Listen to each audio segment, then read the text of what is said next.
Hello everyone and welcome to physical education India. आज इस video में हम लोग तीन बहुत ही इंपॉर्टेंट टॉपिक कवर करने वाले हैं जो कि एलएनआईपी से रिलेटेड है। ये इन्फॉर्मेशन हाल ही में एलएनआईपी के ऑफिस से हम लोग को मिली है, तो ये इन्फॉर्मेशन आपको पूरी तरीके से क्लियर करके हम लोग आज इस वीडियो में बताने वाले हैं। जो भी इन्फॉर्मेशन है ये कॉलेज की तरफ से मिली है और 100% श्योर करने के बाद ही इसको हम लोग आपको बता रहे हैं। तो सबसे पहले जो इंपॉर्टेंट चीज़ है वो है जो फाइनल सिलेबस आपका डिसाइड हो गया एलएनआईपी के लिए, कौन सा टॉपिक है जो इसमें से हटाया गया है, कौन सा सब्जेक्ट है जो इसमें से हट गया है, जो अभी तक कन्फ्यूजन थी वो मैं आपको यहाँ बताने वाला हूँ। दूसरा, एलएनआईपी और इंदिरा गांधी इंस्टीट्यूट का फॉर्म अगर आप दोनों साथ में भर रहे हो तो बहुत लोग को इसकी भी कन्फ्यूजन थी कि किस तरीके से आपको सब्जेक्ट सेलेक्ट करने हैं। तो अगर आप इन दोनों कॉलेजेस का फॉर्म से भर रहे हो तो मैं इसके बारे में आपको बता दूंगा, और अगर आप किसी और कॉलेज का किसी भी कोर्स के लिए भर रहे हो तो उसको भी आप कैसे भरोगे वो भी मैं आपको बता दूंगा, और आप अपनी प्रिपरेशन कैसे कर सकते हो ये मैं आपको बताऊँगा। तो सिलेबस सबसे पहले देख लेते हैं। सिलेबस जो आपका एलएनआईपी के लिए है, ध्यान दीजिएगा मैं यहाँ पे सिर्फ एलएनआईपी की बात कर रहा हूँ। एलएनआईपी का जो सिलेबस है वो है आपका फिजिकल एजुकेशन ओनली। जो डोमेन सब्जेक्ट में आपको फिजिकल एजुकेशन पूछा गया है, यहाँ पे सिर्फ आपको फिजिकल एजुकेशन का ही एग्जाम देना है रिटर्न में एलएनआईपी के लिए। अब फिजिकल एजुकेशन का सिलेबस क्या है वो भी मैं आपको बताऊंगा। उसके बाद नो लैंग्वेज टेस्ट। एक बहुत बड़ी कन्फ्यूजन थी सबके बीच में कि इंग्लिश या फिर हिंदी, दोनों में से किसी एक लैंग्वेज का भी टेस्ट होना था जिसमें कॉम्प्रिहेंशन पैसेजेस आने थे।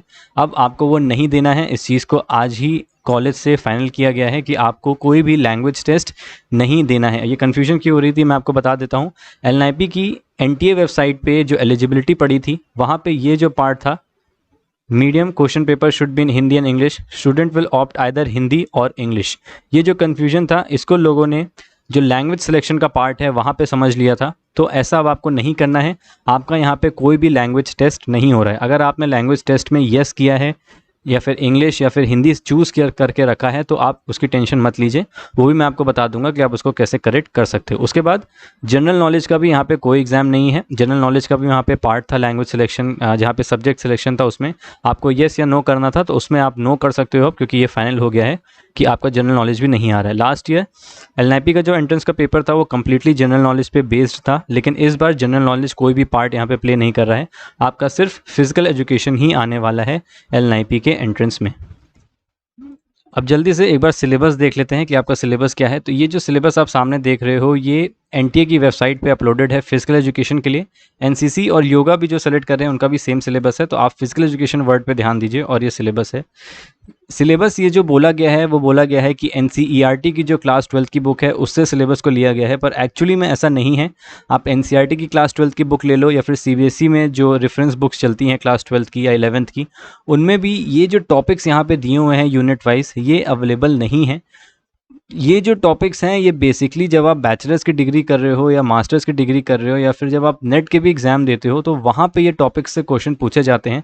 तो ये जो आपका सिलेबस बनाया गया है ये थोड़ा सा टफ बनाया गया है। ऐसा क्यों है इसकी नॉलेज अभी नहीं है, पहली बार ये एग्ज़ाम हो रहा है, तो इसमें से जो क्वेश्चंस आएंगे वो किस लेवल के आएंगे ये भी अभी किसी को नहीं पता है। पर यहाँ पे जो ध्यान देने वाली बात है, जो एनसीईआरटी क्लास 12 की बुक की यहाँ बात करी गई है वो सिलेबस ये नहीं है। एनसीईआरटी में जो चैप्टर्स हैं वो अलग हैं। यहाँ पे जो सिलेबस असेंबल किया गया है ये अलग अलग बुक से किया गया है। आपको कोई एक प्रॉपर बुक भी नहीं मिलने वाली है इसकी। ये टॉपिक्स जो हैं या तो आपको ये इंटरनेट पे मिल जाएंगे, अगर आप गूगल पे सर्च करोगे तो टॉपिक वाइज आप इनको ढूंढ सकते हो और वहाँ से इनको पढ़ सकते हो अपनी नॉलेज गेन करने के लिए, या फिर आपके स्क्रीन पे नंबर फ्लैश हो रहा होगा, आप हमको ज्वाइन कर सकते हो जहाँ पे इन सारे टॉपिक्स का एक्सप्लेनेशन के वीडियोस अपलोड होना शुरू हो गए हैं। क्लासेस हमारी स्टार्ट हो गई हैं। वहाँ पे आपको एक एक यूनिट के जो सारे टॉपिक्स दिए हुए हैं इनकी एक्सप्लेनेशन आपको मिल जाएगी। इसके बाद इनसे रिलेटेड जो एमसीक्यूज़ हैं, इंपॉर्टेंट क्वेश्चंस हैं, आपका रिवीजन भी हम कराएंगे और साथ में आपके मॉक टेस्ट जो होते हैं वो भी हमारे साथ कंडक्ट हो जाएंगे। तो आप चाहो तो हमको ज्वाइन कर सकते हो, या फिर अगर आप चाहो तो आप अलग अलग बुक्स से पढ़ाई कर सकते हो, या फिर आप गूगल से सारी इन्फॉर्मेशन कलेक्ट करके इन टॉपिक्स को अपने आप भी पढ़ सकते हो। इसके बाद मैंने आपको बता दिया है कि सिर्फ फिजिकल एजुकेशन ही आपका आ रहा है। इंग्लिश या फिर हिंदी कोई लैंग्वेज का टेस्ट आपको एलएनआईपी के लिए नहीं देना है, और ना ही जीके आपकी इस बार एलएनआईपी में आने वाली है। आपको सिर्फ और सिर्फ फिजिकल एजुकेशन का ये जो सब्जेक्ट ये जो टॉपिक्स आपके सामने हैं इन्हीं को आपको क्लियर करना है।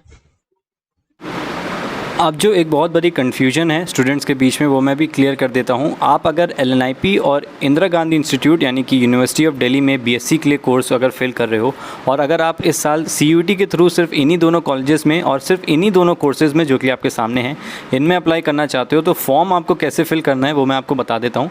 पहले मैं आपको ये बता दूँ, जिन लोगों ने फॉर्म को कुछ इस तरीके से फिल किया करके रखा था, जहाँ पे आपने LNIP की बात मैं कर रहा हूँ, जहाँ पे आपने लैंग्वेज में इंग्लिश किया था, फिजिकल एजुकेशन चूज़ किया था और जनरल टेस्ट में येस कर दिया था, अगर आपने फॉर्म को ऐसे भी अपलोड करके रखा है तो इसमें कोई प्रॉब्लम नहीं है, आपका फॉर्म रिजेक्ट नहीं होगा।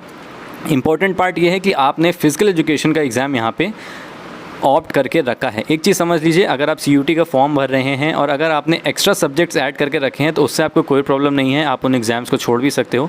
लेकिन जिन सब्जेक्ट्स की डिमांड करी गई है अगर आपने उसको नहीं सेलेक्ट किया है तो फिर आपके लिए प्रॉब्लम हो सकती है। तो जिन लोगों ने फॉर्म को ऐसे भर के रखा है कोई दिक्कत नहीं है, अगर करेक्शन विंडो ओपन होती है और आप चाहो तो आप उसको करेक्ट कर सकते हो, अदरवाइज़ ये प्रॉब्लम नहीं है। आपको सिर्फ फिजिकल एजुकेशन का एग्ज़ाम देना होगा जिसके मार्क्स आपके लिए इंपॉर्टेंस रखते हैं। इसके बाद मैं बता देता हूँ, जिन लोगों ने BPED, LNIP और BSc दिल्ली यूनिवर्सिटी के लिए ऑप्ट करके रखा था, सबसे पहली चीज़ जो थी BSc का अगर हम एलिजिबिलिटी देखें तो यहाँ पे आपको साफ लिखा गया है कि आपको एनी वन लैंग्वेज, कोई एक लैंग्वेज चूज़ करनी है। तो वैसे भी अगर आपने दोनों कॉलेजेस को किया होगा तो आपको यहाँ पे एक कोई लैंग्वेज तो चूज़ करके रखनी है। तो मैं इंग्लिश ले लेता हूँ। LNIP में आपको इंग्लिश का एग्ज़ाम नहीं देना होगा, लेकिन अगर आप DU के लिए प्रिपेयर कर रहे हो तो आपको यहाँ पर इंग्लिश का एग्ज़ाम देना होगा। उसके बाद दोनों ही कॉलेजेस में फिजिकल एजुकेशन मांगा गया है। LNIP में सिर्फ एक ही सब्जेक्ट है और DU में तो 3 सब्जेक्ट्स में से एक सब्जेक्ट है, तो आप यहाँ पे फिजिकल एजुकेशन चूज़ कर लो। तो आपका LNIP का जो फॉर्म है वो तो यहीं पे ख़त्म हो गया, आपको सिर्फ फिजिकल एजुकेशन यहाँ पे ऑप्ट करना है। जनरल टेस्ट दोनों में नहीं मांगा गया है, तो अगर आपने अभी तक फॉर्म नहीं भरा तो आप इसको नो कर सकते हो, कोई प्रॉब्लम यहाँ पे नहीं है। उसके बाद DU में any 2 subjects out of which 1 should be from list B1। अब ये B1 और B2 क्या है इसके रिगार्डिंग वीडियो पहले ही अपलोड मैं कर चुका हूँ, तो आप आई बटन में जाके DU की जो वीडियो थी उनमें B1 और B2 सब्जेक्ट्स कैसे डिफ्रेंशिएट करे गए हैं आप उनको देख सकते हो और अपने हिसाब से यहाँ पे फॉर्म भर सकते हो। बाकी यहाँ पे अगर मैं आपको एक डमी फॉर्म भर के दिखा दूँ तो फिजिकल एजुकेशन मैंने सब्जेक्ट कर लिया है, लैंग्वेज में इंग्लिश मैंने सब्जेक्ट कर लिया है। Any 2 subjects out of 1 should be from list B1। तो जितना मुझको याद है लिस्ट B1 में अगर मैं हिस्ट्री ले लूँ तो ये B1 का सब्जेक्ट था, तो यहाँ पे 2 सब्जेक्ट मैंने ऑप्ट कर लिए हैं और यहाँ पे डोमेन स्पेसिफिक 3 में आके मैं B2 का कोई सब्जेक्ट कर लूँगा जो कि टीचिंग एप्टीट्यूड B2 का सब्जेक्ट था।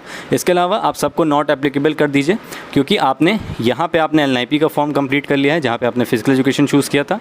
इसके बाद आपने 2 सब्जेक्ट और चूज़ करके और लैंग्वेज यहाँ पे सेलेक्ट करके DU का भी फॉर्म फिल कर दिया। इसके अलावा अगर आप किसी और कॉलेज में किसी और कोर्स के लिए अप्लाई कर रहे हैं तो वहाँ पे जिस भी सब्जेक्ट की डिमांड है, फॉर एग्जांपल अगर आप कहीं पे मैथ्स के लिए अप्लाई कर रहे हो तो मैथ्स भी आप यहाँ पे सेलेक्ट कर सकते हो, ये भी आपके सब्जेक्ट्स यहाँ पे ऐड होते चले जाएंगे। तो इस तरीके से आप बहुत ईजिली LNIP का और DU का एक साथ फॉर्म भर सकते हो। यहाँ पे फॉर्म को सेव करने के बाद जब आप आगे बढ़ोगे तो एग्जामिनेशन सेंटर डिटेल्स में आप यहाँ पे देखोगे जो इंग्लिश और हिंदी की जो प्रॉब्लम थी जो काफ़ी ज़्यादा कन्फ्यूजन क्रिएट कर रहा था, क्वेश्चन पेपर मीडियम में अब यहाँ पे आपको ऑप्शन मिलेगा कि आप किस मीडियम में पेपर देना चाहते हैं। तो यहाँ पे अगर आप चाहते हैं कि आपका पेपर हिंदी में आए तो आप इसको हिंदी कर लीजिए, अगर आप चाहते हो कि आपका पेपर इंग्लिश में आए तो आप इसको यहाँ पर इंग्लिश कर सकते हो। तो LNIP की जो बहुत बड़ी मिसअंडरस्टैंडिंग हो गई थी कि जहाँ पर लैंग्वेज सिलेक्शन का ऑप्शन था वो यहाँ के लिए था इंग्लिश या फिर हिंदी, आपको फॉर्म में जो सब्जेक्ट वाला पार्ट था वहाँ पे इंग्लिश या हिंदी सेलेक्ट नहीं करना था, वहाँ पे आप नॉट एप्लीकेबल कर सकते हो। अगर आपने कोई लैंग्वेज सेलेक्ट भी कर लिया है तो ये कोई प्रॉब्लम वहाँ पे नहीं है।